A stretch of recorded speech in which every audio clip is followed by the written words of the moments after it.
Hola, bienvenidos a este video. Mi nombre es Diego, pero me pueden decir Yello. Perdón por tenerlos tan abandonados, pero es que el semestre lo estaba cerrando, estaba terminando y ahorita ya estoy más tranquilito. Y entonces por eso en esta ocasión les voy a traer un nuevo video y vamos a terminar de ver un tema que ya estábamos viendo, que son los antecedentes del derecho penal. Habíamos hablado de los antecedentes remotos, es decir, los más lejanos. Habíamos hablado de la época prehispánica, de la época colonial. Y ahora vamos a ver los antecedentes más próximos, digámoslo así, los antecedentes más cercanos a lo que es hoy en día nuestro derecho penal. Para ello vamos a continuar en donde nos habíamos quedado cronológicamente, que es cuando ya nace lo que es, en mi caso, en nuestro país, el México independiente, pero pues aplicaría también para países que sufrieron independencias como Argentina, Colombia, Venezuela, etcétera. En el caso de México, ¿qué sucede? La independencia de México termina la guerra, digamos, se formaliza para nosotros en 1821. La realidad es que fue muchos años después cuando España reconocería nuestra independencia, pero bueno, desde nuestra perspectiva fue en el 21. Cuando termina la independencia, o la guerra de independencia, no es como que inmediatamente ya hubiera un sistema jurídico preparado para una nación independiente, sino que en la realidad todo el sistema jurídico que teníamos de la colonia se mantuvo en nuestro país. No fue de que un día somos colonia y al otro día somos independientes y ya cambiamos todas las leyes y todo. Pues no, siguieron muchas cosas y en ese sentido, muchas de las leyes que se aplicaron en la colonia e incluso que se aplicaban en España persistieron en su aplicación en México, como la recopilación de las leyes de los reinos de las Indias, las ordenanzas o la novísima recopilación. Es decir, el derecho en realidad no cambió bastante. Podrá haber cambiado la forma de gobierno, incluso hasta la forma de Estado, pero las leyes o el derecho en realidad no cambió, sobre todo en materia penal. Cuando México se independiza, como es bien sabido y si no se los cuento, tuvimos muchos problemas, así como cuando uno está en su etapa de adolescente que no sabe quién es, a dónde vas, no sabes ni qué onda con tu vida, pues lo mismo nos sucedió como nación. Cuando nos independizamos, cuando nacimos como una nación, pues no sabíamos qué queríamos ser, si queríamos ser una república, un imperio, si queríamos ser una forma de gobierno centralizada, una forma de gobierno federal, y en ese ir y venir de no saber qué somos, tuvimos muchas guerras, muchos pleitos internos y externos, hasta que digamos que un principal antecedente de nuestra historia, de nuestro sistema jurídico, llega en el año de 1857, que es cuando ya se había más o menos definido lo que quería ser la nación mexicana. En 1857, después de una serie de peleas y de problemas y de guerras, llega al poder los liberales y la forma de gobierno del federalismo. Se crea una constitución, que es la Constitución de 1857, que dio origen, por cierto, a una guerra civil, que es la Guerra de Reforma o la Guerra de los 3 años. En esta Constitución de 57 se plantearon cuestiones del ámbito del derecho penal. En un principio se establecieron dos cuestiones principales. Una, el principio de legalidad que persiste hasta nuestros días. El principio de legalidad ya había sido planteado desde hace mucho tiempo atrás, pero esta Constitución lo reafirma. ¿Esto qué es?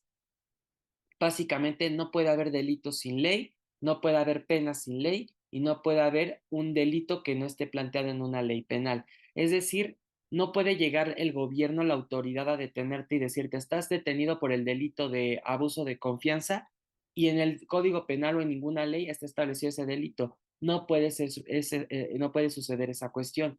Si te están deteniendo y te están imputando un delito, ese delito tiene que estar en la ley, o si te van a someter a una pena porque cometiste un determinado delito, esa pena tiene que estar expresamente establecida en la ley. No se pueden sacar nada de la manga, no te pueden fabricar delitos, no te pueden fabricar penas. Todo tiene que ser conforme a derecho, conforme a la ley. A eso se refiere el principio de legalidad. Y una segunda cuestión que se planteó son los fines de la pena. Como vimos anteriormente, las penas o las sanciones eran vistas como una forma de castigo, como una forma de sufrimiento, de infligir dolor.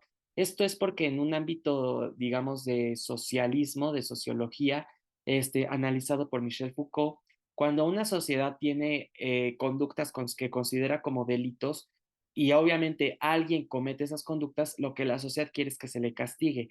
Queramos o no, buscamos una sanción pública y lo podemos corroborar con esta teoría. Han llegado a ver en redes sociales videos donde, por ejemplo, un asaltante se sube a una moto o algo así y llega alguien y lo golpean porque robó. ¿no? O lo matan porque robó. Y mucha gente dice, ay, qué bueno, porque me da gusto por ratero, ¿no? Ese es el claro ejemplo. La sociedad cuando ve que alguien comete un delito quiere que se le castigue, quiere esa sanción pública. Y en ese sentido, la pena era vista como una forma de castigar, de una forma de infligir ese dolor, esa sanción. Pero con este constitucionalismo y esta corriente de derechos humanos estableció que la pena, más que castigar y más que ser esta cuestión, digamos, punitiva, tenía que verse como una forma de reincorporar al sujeto que delinquió a la sociedad. Es decir, la pena ya no tenía que ser un castigo, sino más bien una forma de reinsertarlo a la sociedad. En este sentido, la Constitución de 1857 influyó para que las legislaciones estatales empezaran a hacer algo, pero la realidad es que se preocuparon muy poco en promulgar leyes penales. Fue muy sutil la forma en que se infringió, pero bueno, fue un buen antecedente. Y al final del día, lo que generó es que como no hubo tanta legislación estatal, no hubo tanto desarrollo del derecho penal, parte porque no influyó mucho por la ideología de la época, que todavía no era ideología de un sistema penal inquisitivo, y parte porque entramos en guerra. Como les digo, esta constitución desencadenó la guerra de reforma, y en ese sentido, pues se siguieron aplicando las leyes desde la época colonial. Así que bueno, el verdadero, digamos, antecedente importante del derecho penal en nuestro país, y el que ya vino a sentar una fuerte carta, fue el Código Penal del Estado de Veracruz de 1835. Este se basó 100% en el Código Penal de España de 1822, es decir, es una legislación totalmente emanada de un mundo occidental. Constaba en ese entonces de 759 artículos, es decir, era bastante extenso. Se estableció esta idea que les comento de la reinserción social, ya no de la pena como una forma de castigo, sino como de reinsertar al sujeto en la sociedad, porque pues era claro que no podía estar en ella por delinquir, y estableció, mismo caso, la pena de muerte, varias penas como la vergüenza pública, la infamia, pero bueno, es un antecedente ya de una legislación y una sistematización de las normas jurídicas que regulan el ámbito penal. Después, a nivel federal, en el año de 1871 se promulga el Código Penal que aplicó a todos los estados, a la federación. Establecía esta diferencia de edad para poder estar sujeto al régimen penal. Los menores de 9 años no podían ser sujetos del delito. ¿Esto qué quería decir? Una persona de menor de 9 años no podía ser juzgada ni sometida a un proceso por cometer un delito. Se le aplicaba un sistema de justicia especial, pero no se le podía someter a la justicia ordinaria.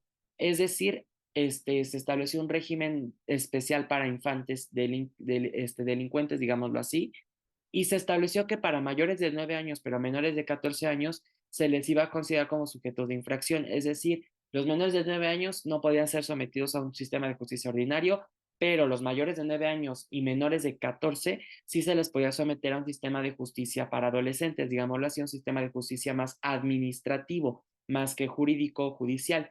En cambio, pues ya se estableció que mayores de 14 años ya iban a poder ser sometidos a tribunales, a un sistema de justicia ordinario. Esto es importante porque da pauta a lo que hoy en día tenemos. Hoy en día tenemos un régimen de justicia ordinario al cual todos los mayores de 18 años que tengan esta capacidad jurídica para ser sujetos de delito tenemos que ser sometidos en caso de que se nos impute un delito. Está este sistema de justicia ordinario y tenemos el sistema de justicia especial para adolescentes, que también considera estos rangos de edad. Menores de 18 años en nuestro caso, mayores de, me parece que 14, 12 años, por ahí va, pero al final del día sí se considera que estos menores de edad no pueden ser sometidos a un régimen de justicia ordinario porque aunque cometan delitos, pues no tienen la misma madurez, la misma psicología y el mismo nivel de, digámoslo así, capacidad cognitiva que un mayor de 18 años. No porque sean tontos, sino porque su forma de comprender el mundo todavía es diferente, porque están en esa etapa de infancia, pubertad, adolescencia.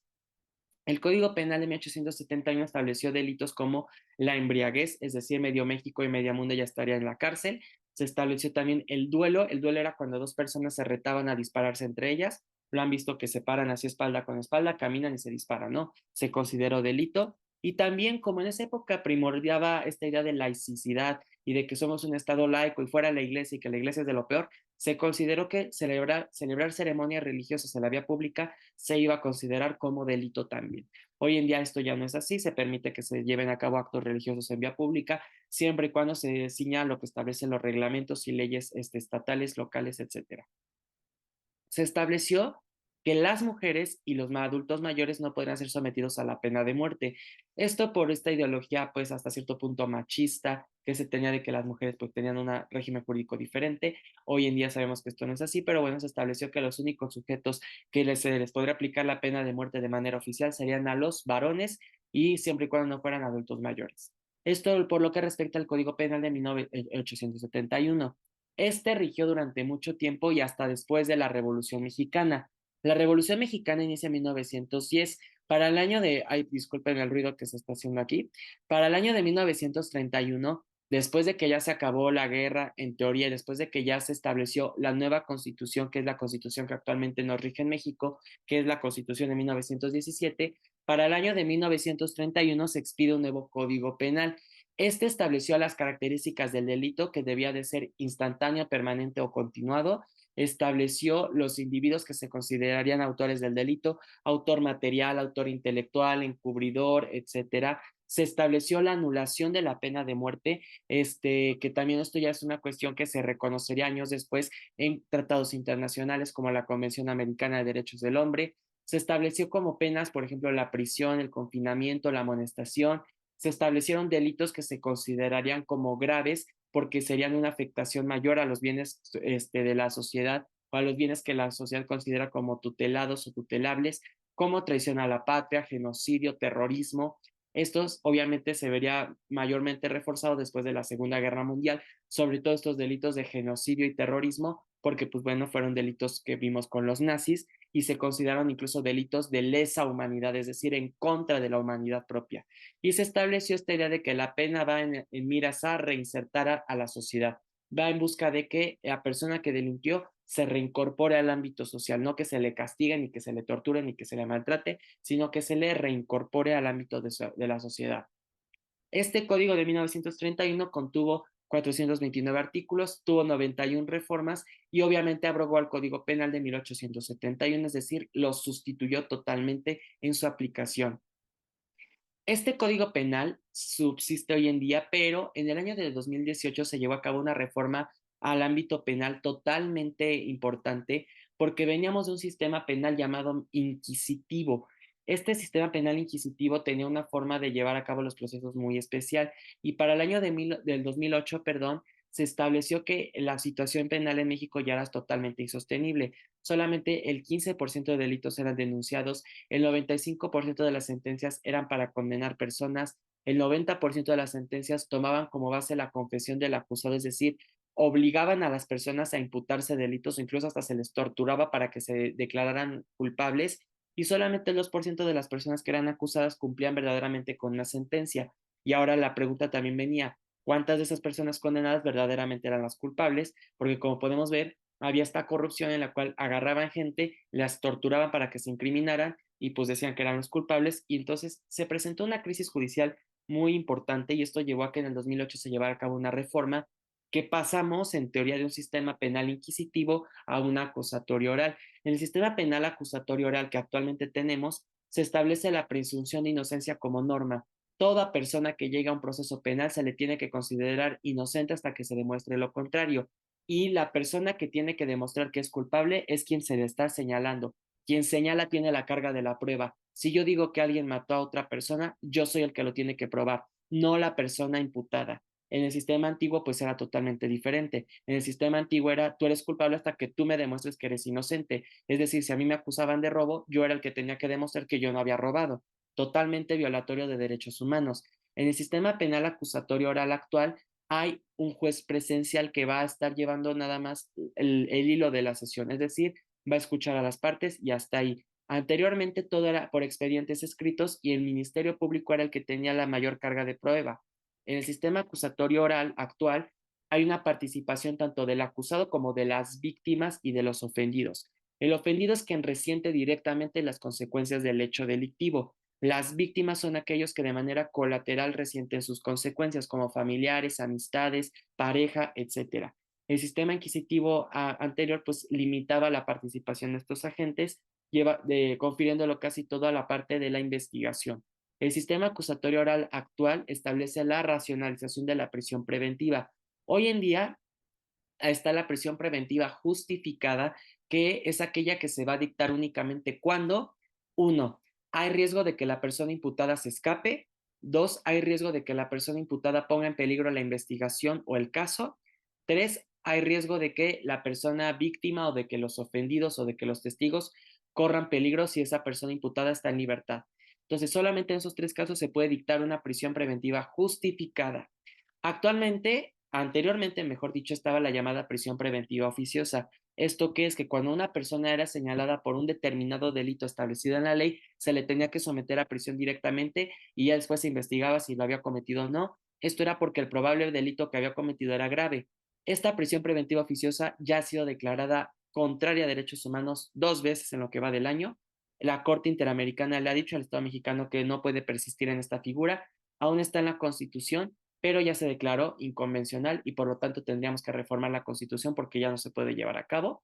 Anteriormente así era, el sistema inquisitivo anterior era de que todo el mundo se iba a la cárcel, todo el mundo tenía que llevar su proceso en prisión, aun y cuando pudiera llevarse en libertad. En el sistema acusatorio oral actual hay tres jueces en realidad. Juez de control, que es el que lleva el proceso desde que se presenta la denuncia, querella o se detiene en flagrancia, hasta que se da la vinculación a juicio, un auto de apertura a juicio. Está el juez de juicio, que no tiene que conocer nada del caso hasta que llegue el día del juicio, y un juez de ejecución de la pena, que es el que va a determinar cómo va a compurgar la pena a la persona. En el sistema inquisitivo anterior solo había un juez, era el juez el que conocía de todo, desde la denuncia y hasta la ejecución de la pena. Entonces se alteraba un poco ese principio de imparcialidad de los jueces. En el sistema acusatorio oral actual hay juicios ordenados y breves en teoría, está el famoso proceso abreviado, y en el sistema inquisitivo anterior no era así, los juicios podían tardar incluso muchísimos años.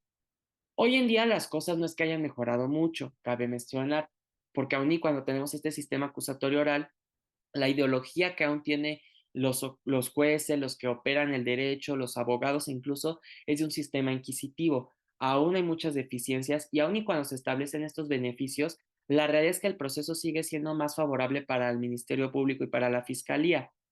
Así lo demuestra el Código Nacional de Procedimientos Penales. Hay muchos artículos que benefician más a la Fiscalía que a la persona imputada. Entonces, aún hay muchas deficiencias, aún hay muchos problemas, pero bueno, el paradigma se busca que se cambie, que transitemos a un sistema penal acusatorio donde haya un equilibrio entre las partes, donde ambas partes puedan probar, donde ambas partes están en igualdad de condiciones y que un juez imparcial determine al final del día qué es lo que corresponde conforme a derecho y pues ese es al final del día lo que persigue la justicia, ¿no? Darle a cada quien lo que corresponde en teoría. Ese es lo que tenemos hoy en día, así está el sistema penal actual mexicano. Obviamente hay deficiencias, hay áreas de oportunidad, hay cosas que corregir, que mejorar, pero así está, así es lo que tenemos y yo supongo que muchos países latinoamericanos han de estar así. Estamos incluso transitando hoy en día a ser un sistema de jurado, por ahí va, por ahí más o menos nos están llegando indicios, pero bueno, habrá que esperar a ver qué depara el futuro. Sin más por el momento, pues esto es todo por este video, espero que les sirva, espero que les guste y pues nos vemos en la siguiente ocasión, cuídense mucho y hasta la próxima.